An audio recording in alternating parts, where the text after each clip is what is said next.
আসসালামু আলাইকুম রহমতুল্লাহ। প্রিয় শিক্ষার্থীবৃন্দ, আজকে আমি তোমাদের এইচটিএমএল এর যে টেবিলটি তৈরি করে দেখাবো সেটা দেখানো হলো। প্রথমে আমরা এমন একটি টেবিল তৈরি করার জন্য অবশ্যই এইচটিএমএল কোডে লিখব। লেখার জন্য অবশ্যই আমাদের নোটপ্যাড লেখা লাগবে। আমরা কম্পিউটারের সার্চ বারে যে লিখব NOTE, নোট লেখার পরে নোটপ্যাড চলে আসবে। এটা আমরা ওপেন করলাম। এখন আমরা এই টেবিলটা তৈরি করব। তৈরি করার জন্য প্রয়োজনীয় কোডগুলো লেখা হচ্ছে। তো আমরা প্রথমে লিখব এটা ডক টাইপ HTML। শুরুতেই আমরা এক্সক্লেমেটরি বা বিস্ময়বোধক চিহ্নটা দিব। এটা HTML এর প্রয়োজনীয় কোনো ট্যাগ নয়। এটা লেখার ফলে একটি ব্রাউজার বুঝতে পারে যে HTML এর এটা লেটেস্ট ভার্সন ব্যবহার করা হয়েছে। তাছাড়া HTML এর জন্য প্রয়োজনীয় কোনো ট্যাগ নয়। এরপরে আমরা লিখব বডি। যেহেতু টেবিল এখানে তৈরি করব, এটা এই টোটাল চারিপাশে যেটা এটা হচ্ছে টেবিল বর্ডার, তা আমরা লিখব table border. Table border equal to, অবশ্যই যে ভ্যালুটা আমরা ব্যবহার করব ইকুয়াল টু দেওয়ার পরে ইনভার্টেড কমার ভিতরে সেই ভ্যালু। তো টেবিল 1 দিতে পারি, আমরা 10 দিতে পারি, যার যেটা ইচ্ছা। তবে আমি এখানে 5 ইউজ করলাম, যেটা দেখতে একটু ভালো লাগে। ঠিক আছে।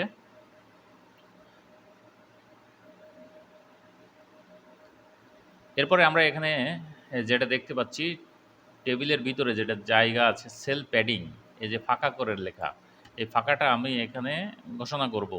একটু লিখে দিলে ভালো হয়, sell padding. Sell padding equal to 10 দিয়ে দিলাম। তো ঠিক আছে। এরপরে আমরা দেখব TR লিখব কেন? যেহেতু আমরা জানি সারি, রো মানে সারি, 1 2 3 4, চারটা সারি আছে এইভাবে। তো আমরা এটা গণনা করে নিব। এই সারি লেখার জন্য TR ইউজ করা হয়, টেবিল রো। তো এখানে প্রথমে আমরা কে দেখব, কয়টি জায়গা নিয়েছে, 1 2 3 4, চারটা কলাম, আর 1 2, দুইটা রো। তাহলে আমাদের এটা লিখতে হবে, TH ইউজ করব টেবিল হেড হিসাবে। এখানে লিখব কল স্প্যান ইকুয়াল টু 4। এবার লিখব rho span equal to inverted comma 2। TH close করলাম। এরপরে লিখব বড় হাতের লিখে আমরা একটা স্পেস দিব, দিয়ে ক্লোজিং ট্যাগ TH। এটা লিখলাম। লেখার পরে কি করব, বি নিব। TH কিছুই না, শুধুমাত্র বি TH। TR ক্লোজ করব, অর্থাৎ আর বি আমাদের লেখা হলো।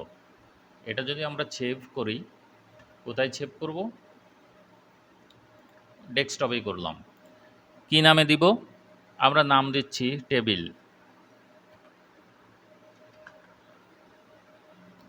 টেবিল 01।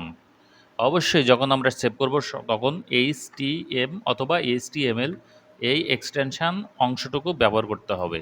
ওয়াল ফাইল সিলেক্ট করে দিলেও, দেওয়ার পরে আমরা এই সেভ করলাম। এখন ব্রাউজার দিয়ে আমি ব্রাউজ করে দেখব, ওপেন করব যে এটা ঠিক আছে কিনা। তাহলে আমার এখানে যেতে হবে, টেবিল অন।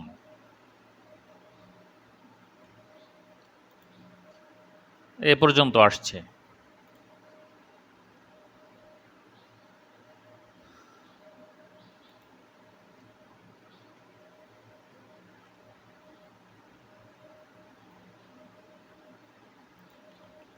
হ্যাঁ, এবার আসবে। টেবিল বর্ডারের বানান ভুল হওয়ার জন্য আমাদের ওটা বর্ডার দেখাচ্ছিল না, এবার আমরা দেখতে পাচ্ছি। এবার কি লিখব? যেহেতু আবারও নতুন করে আর একটা কলম রো শুরু হবে, এই জন্য টিআর ইউজ করব। এরপরে আমরা লিখব সির জন্য জায়গা,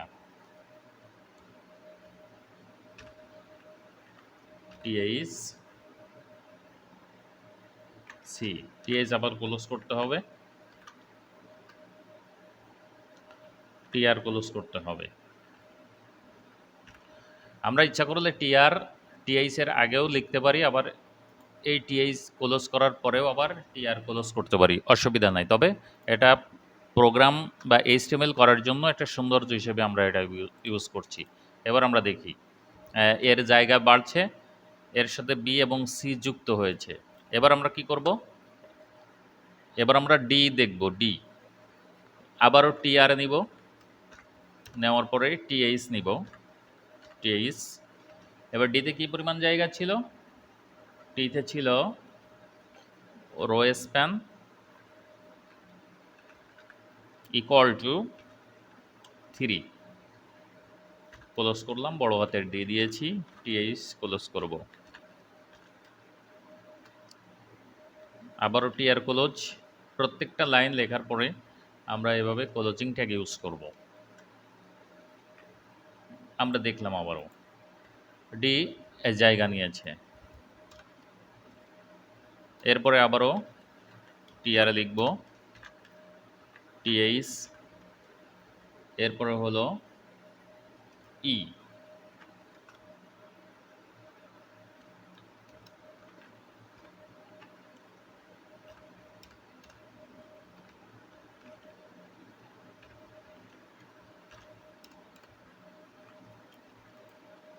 একটা করে লিখবো আর একটা করে আমরা রিফ্রেশ করে দেখব এটা। এরপরে আছে এফ, এফের যে জায়গাটা সেটা হলো 3টা কলম নিয়েছে এখানে। তাহলে আমরা এখান থেকে একটু কপি পেস্ট করছি সময় সেভ করার জন্য। এটা এখানে হচ্ছে কল স্পান, যেটাকে কলম বলা হয়, কল স্পান এফ। আমরা আবারও রিফ্রেশ করব বা রিলোড করলে এটা দেখা যাবে। এরপরে কি আছে?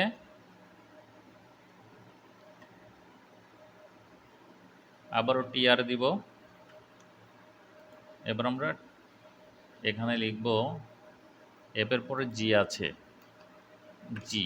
তবে আমাদের এখানে রো এবং কলাম হিসেবে কিছুই লেখা লাগবে না, যেহেতু নর্মাল অবস্থায় আছে, শুধুমাত্র এটা লিখলে হবে। জির পরে আমাদের নিতে হবে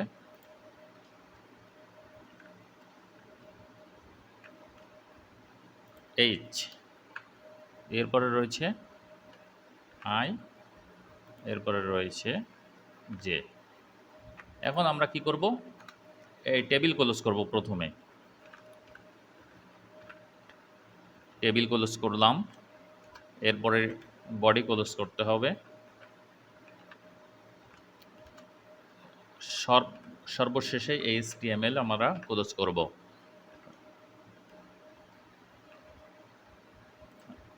রিলেট করে আমরা দেখি, আমরা এটা পেলাম।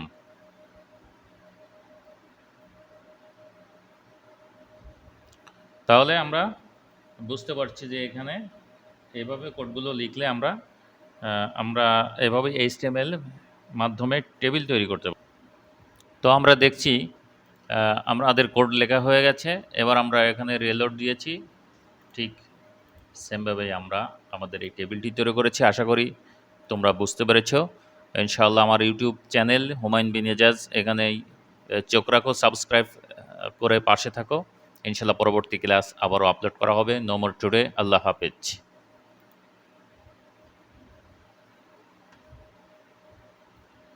তোমার